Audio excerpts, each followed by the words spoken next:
Hello friends, welcome to सरकारी हट once again. तो इस वीडियो में जो है हम लोग एक बहुत ही इंपॉर्टेंट डिस्कशन करेंगे जो कि एम्स बीएससी नर्सिंग और पैरामेडिकल की काउंसलिंग से रिलेटेड है। तो आप सभी का एक डाउट आ रहा है कि आपको ये पता नहीं लग पा रहा है कि आप काउंसलिंग के लिए एलिजिबल हो या नहीं हो। और दूसरी चीज ये है कि इन केस अभी अगर आप फर्स्ट राउंड या फिर मॉक राउंड की काउंसलिंग के लिए एलिजिबल नहीं हो तो क्या आप सेकेंड राउंड में पार्टिसिपेट कर पाओगे या फिर फर्दर किसी राउंड में पार्टिसिपेट कर पाओगे या नहीं कर पाओगे। तो उस पर जो है हम लोग कंप्लीट डिस्कशन करने वाले हैं। तो at the end of the video इन सभी से रिलेटेड जो भी आपके डाउट्स है वो आपके सब क्लियर हो जाएंगे। और कुछ कैंडिडेट्स को ये भी इशू आ रहा है कि वो जब लॉग इन करने की कोशिश कर रहे हैं तो वहां पर इनवैलिड क्रेडेंशियल्स करके शो कर रहा है। ठीक है, तो वो सारे प्रॉब्लम का जो सोल्यूशन है, जो आंसर है, वो मैं इस वीडियो में करने वाला हूँ। ओके, तो आप सभी से रिक्वेस्ट है कि वीडियो को प्लीज एंड तक देखें और आप चैनल को जरूर सब्सक्राइब कर सकते हैं और बेल आइकन को प्रेस कर सकते हैं ताकि इससे रिलेटेड जो भी इंपॉर्टेंट इन्फॉर्मेशन होगी वो आप तक पहुंच जाएगी। क्लियर है? तो यहां पर जो है पहली चीज आपको ये समझनी होगी कि जो बीएससी नर्सिंग और जो बीएससी पैरामेडिकल की काउंसलिंग है वो 17 सितंबर से स्टार्ट हो चुकी है और उसमें एलिजिबल कैंडिडेट्स ही सिर्फ पार्टिसिपेट कर सकते हैं। अब एलिजिबल कैंडिडेट्स कौन कौन से हैं? ठीक है, तो जब आपका बीएससी नर्सिंग का रिजल्ट डिक्लेयर हुआ था एम्स की तरफ से या फिर बीएससी पैरामेडिकल का जो रिजल्ट है जो डिक्लेयर हुआ था, तो वो जो पीडीएफ आपके पास आई थी उस पीडीएफ में सभी कैंडिडेट्स के नाम थे। तो जिन कैंडिडेट्स के मतलब नाम नहीं थे, मतलब रोल नंबर थे और उनकी रैंक वगैरह मेंशन की गई थी, सिर्फ वही कैंडिडेट्स एलिजिबल है। और वो रैंक कितनी कितनी थी वो भी मैं आपको बता देता हूं।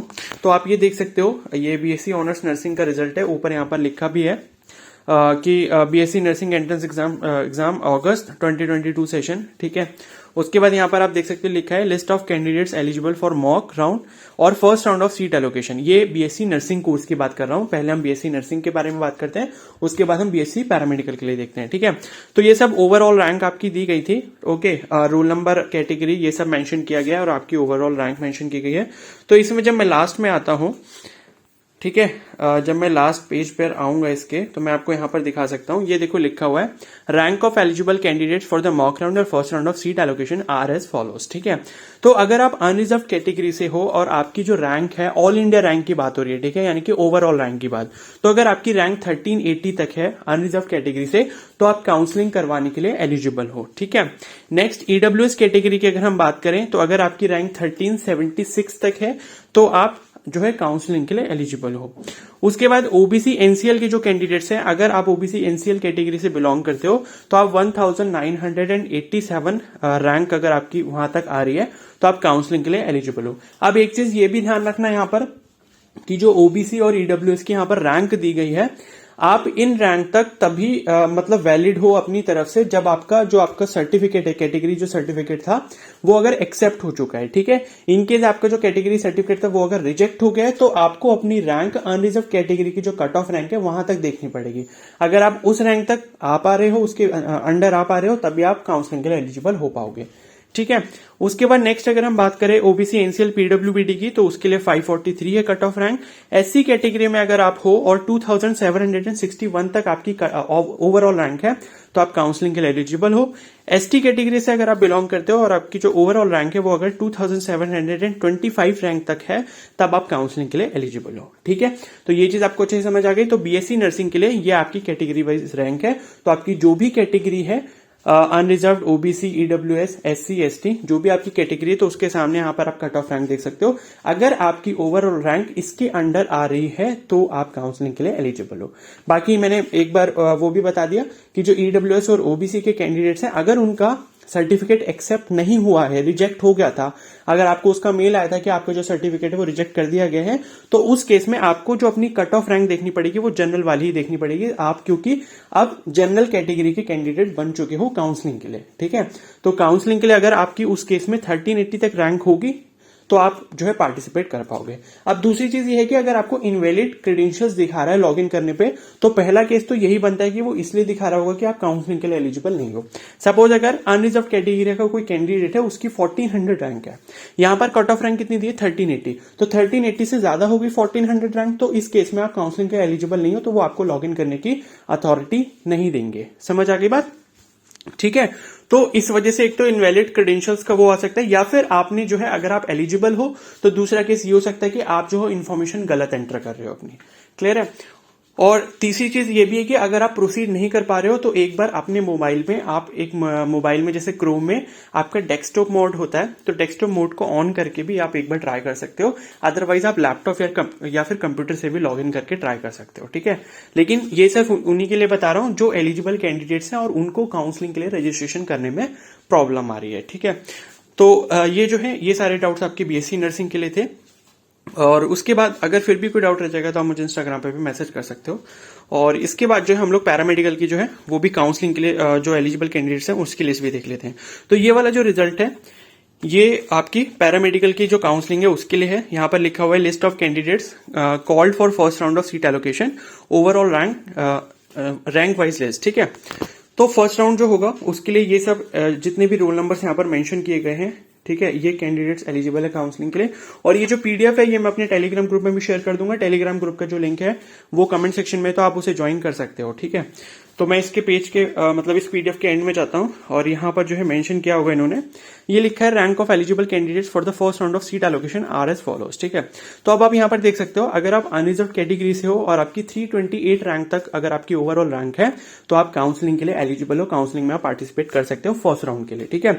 और पैरामेडिकल में डायरेक्टली फर्स्ट राउंड हो रहा है, उनका कोई मॉक राउंड नहीं है। बीएससी नर्सिंग के कैंडिडेट्स के सिर्फ मतलब के पास सिर्फ ये अपॉर्चुनिटी है कि वो पहले मॉक राउंड में पार्टिसिपेट करेंगे ट्रायल लेने के लिए, उसके बाद उनका जो एक्चुअल फर्स्ट राउंड होगा वो कंडक्ट करवाया जाएगा, ठीक है।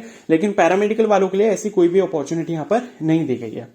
उसके बाद ईडब्ल्यूएस कैटेगरी की बात करें तो कट ऑफ रैंक जो है वो 325 है अगर आप ईडब्ल्यूएस से बिलोंग करते हो, और 325 रैंक तक आपकी ओवरऑल रैंक है तो आप काउंसलिंग में पार्टिसिपेट कर सकते हो।